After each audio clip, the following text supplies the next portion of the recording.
के हैदराबाद हाउस में भारत और रूस का 23वां शिखर सम्मेलन शुरू हुआ। प्रधानमंत्री मोदी और रूसी राष्ट्रपति पुतिन ने द्विपक्षीय संबंधों के हर पहलू पर विस्तृत बातचीत की।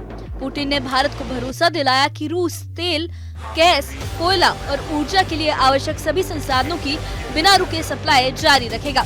वहीं प्रधानमंत्री मोदी ने कहा कि भारत रूस संबंध दशकों की आस्था, विश्वास और स्थिर साझेदारी पर खड़े हैं। भारत पहुंचने पर राष्ट्रपति पुतिन को राष्ट्रपति भवन में गार्ड ऑफ ऑनर दिया गया।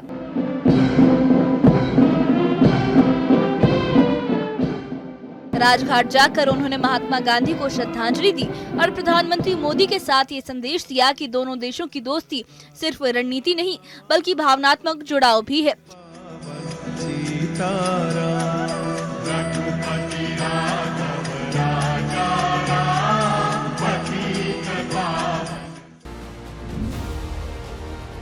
पीएम मोदी ने पुतिन को रूसी भाषा में लिखी गीता की प्रति भी भेंट की, जिसे पुतिन ने सांस्कृतिक सेतु बताया। इस बीच राष्ट्रपति भवन में होने वाली बैंक्वेट में कई खास मेहमानों को बुलाया गया।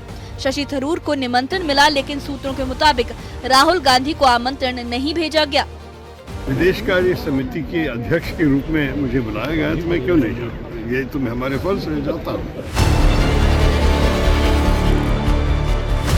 जो फॉरेन डिग्नेटरीज आते हैं या जब मैं कहीं बाहर जाता हूँ तो सरकार उनको सजेस्ट करती है कि एलओपी से नहीं मिलना। भारत मंडपम में आयोजित इंडिया रूस बिजनेस फोरम में दोनों देशों के उद्योग जगत के प्रतिनिधि भी शामिल हुए। प्रधानमंत्री मोदी ने कहा कि हर साझेदारी की नींव विश्वास है और हम कम समय में बड़े लक्ष्य हासिल कर सकते हैं। फोरम में व्यापार बढ़ाने, free trade agreement, logistic corridor, ऊर्जा सहयोग और निवेश पर विस्तार से चर्चा हुई। टैरिफ और नॉन टैरिफ बैरियर कम किए जा रहे हैं और भारत रूस के बीच व्यापार को विविध और संतुलित बनाने पर जोर दिया गया। पिछले वर्ष राष्ट्रपति पुतिन और मैंने 2030 तक द्विपक्षीय व्यापार को $100 बिलियन का उस लक्ष्य को पार करने का हमने निर्धार किया था। लेकिन कल से मेरी जो राष्ट्रपति पुतिन से बात हो रही है और जिस प्रकार के पोटेंशियल नजर आ रहे हैं, मुझे नहीं लगता कि हमें 2030 तक इंतजार करना पड़ेगा। ये मैं साफ देख रहा हूं। हम उस लक्ष्य को समय से पहला पूरा करने के संकल्प के साथ आगे बढ़ रहे हैं और मेरा विश्वास बढ़ रहा है। टैरिफ और नॉन टैरिफ बैरियर्स को कम किया जा रहा है, लेकिन साथियों, इन प्रयासों की असली शक्ति आप जैसे बिजनेस लीडर्स हैं।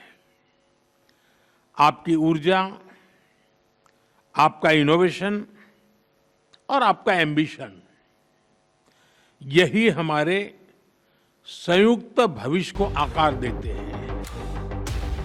दोनों देशों ने 2030 तक के लिए इकोनॉमिकल कोऑपरेशन प्रोग्राम पर सहमति जताई, जो व्यापार, निवेश और ऊर्जा परियोजनाओं को नई गति देगा।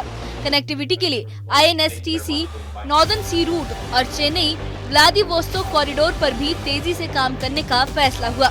सिविल न्यूक्लियर क्षेत्र में नई संभावनाएं खोलने पर बात आगे बढ़ी। पीएम मोदी ने कहा कि भारत के युवा अब रूसी आर्कटिक वाटर में ट्रेनिंग लेकर नए रोजगार अवसर पाएंगे। फ्रेंड, पिछले 11 वर्षों में भारत में जिस स्पीड और स्केल के साथ हमने बदलाव किए हैं वह अभूतपूर्व हैं। रिफॉर्म, परफॉर्म एंड ट्रांसफॉर्म, इस सिद्धांत पर चलते हुए भारत तेजी से विश्व की तीसरी सबसे बड़ी इकोनॉमी बनने की ओर आगे बढ़ रहा है। और 11 वर्षों की इस रिफॉर्म यात्रा में हम न थके हैं, हम न रुके हैं। हमारे संकल्प पहले से ज्यादा मजबूत हैं और हम लक्ष्य की दिशा में बड़े आत्मविश्वास के साथ बहुत तेज गति से आगे बढ़ रहे हैं। 4 साल बाद पुतिन का ये भारत दौरा इसलिए भी अहम है क्योंकि यूक्रेन युद्ध के बाद पहली बार दोनों नेता इतने व्यापक एजेंडे पर आमने सामने मिले। आतंकवाद से लड़ाई, ऊर्जा सुरक्षा, व्यापार विस्तार और कूटनीतिक तालमेल, इन सभी पर नए अध्याय की शुरुआत हुई है। भारत ने साफ किया कि शांति, स्थिरता और वैश्विक सहयोग ही आगे का रास्ता है और पुतिन ने कहा कि भारत रूस संबंध हर परिस्थिति में मजबूत बने रहेंगे। इस तरह नई दिल्ली में हुआ ये शिखर सम्मेलन सिर्फ राजनीति नहीं बल्कि नए भरोसे, नई संभावनाओं और एक दीर्घकालिक रणनीति सहयोग का प्रतीक बनकर सामने आया है।